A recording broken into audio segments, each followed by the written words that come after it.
What if I told you that everything we think we know about what men over 60 really want is just wrong? Seriously, we're fed this idea that it's all about romance and grand gestures, right? But the truth? It's something so much deeper, and honestly, getting this one thing can change your entire relationship. And here's a quote from Dr. Rachel Myers that just hits the nail on the head. She says, "Older men don't want romance, they want refuge." Think about that. It's not about candlelight dinners anymore. It's about finding a safe harbor, a place where they can finally rest. So that leads to this really painful question, doesn't it? Why do they pull away, especially when you feel like you're trying your absolute best to connect? You're giving it your all, and he just seems to drift. It's so confusing, and let's be honest, it can feel like a flat-out rejection. Okay, so let's get into it. First up, why men go silent. Because that silence, it is not what you think it is. It's not him saying the love is gone. No, it's actually a massive symptom of some really deep needs that we just don't understand. And this is the huge paradox of it all. They pull away because they are absolutely starving for emotional needs that they just don't have the words to express. He's not pulling away from you because he stopped loving you. He's pulling away because he needs something so badly, he doesn't even know how to ask for it. So, what are these needs then? Well, let's talk about the foundation of it all, the safe harbor. It really boils down to two things that are so often overlooked: safety and space.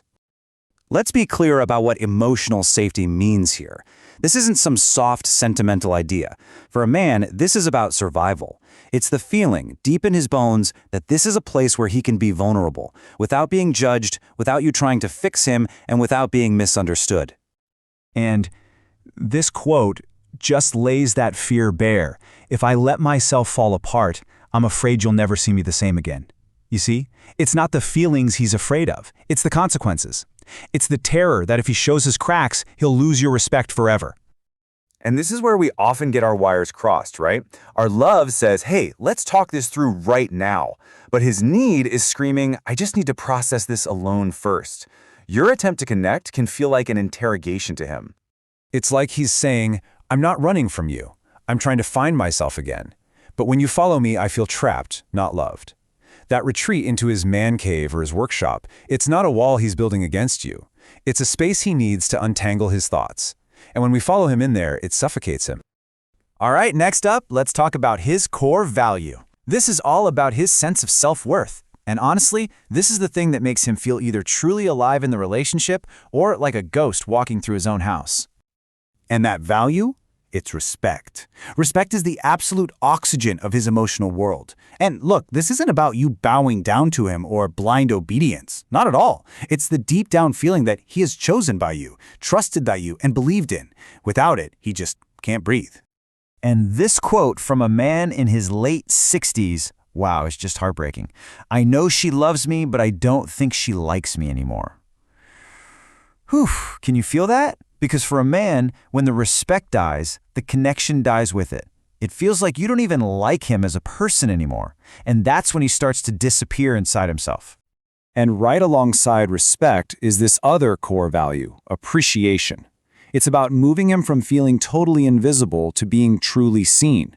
Think about it. After decades of working and providing, so many guys just quietly start to feel like nobody even notices them anymore. And this isn't about ego. It's about a deep human need to know that your efforts still matter. So, how you show him you see him? It's actually so much simpler than we think.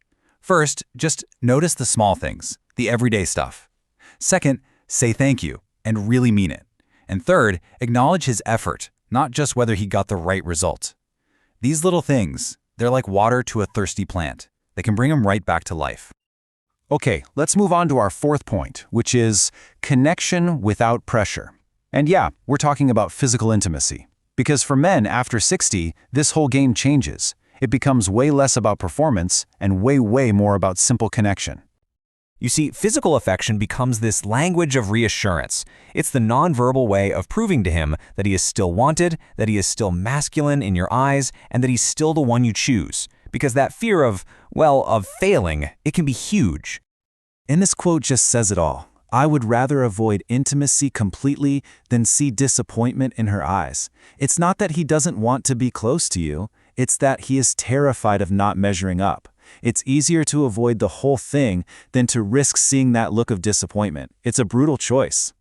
This is why these simple lifelines of connection become so powerful. A hand just resting on his chest. A long, quiet hug with no agenda. Leaning your head on his shoulder while you watch TV. Reaching for his hand when you're out walking.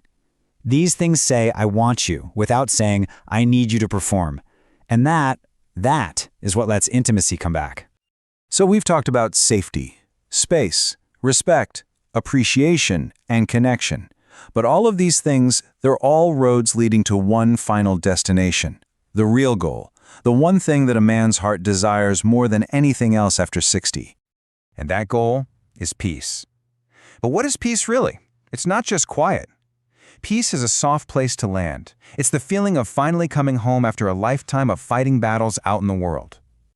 It's a love that doesn't keep score. A relationship where he knows deep down that he won't be put on trial for being imperfect or interrogated just for being quiet. It's about actively choosing understanding over a knee-jerk reaction. It's about creating safety during the conflict, not just hoping for quiet after the storm. That's real peace. So it all comes back to this one powerful idea. They don't want more romance. They want refuge. They want a place where their soul can finally, truly, just rest. If any of this resonated with you, I'd love for you to subscribe to Psychology of Love. And please, share your own thoughts and stories in the comments. We can all learn from each other.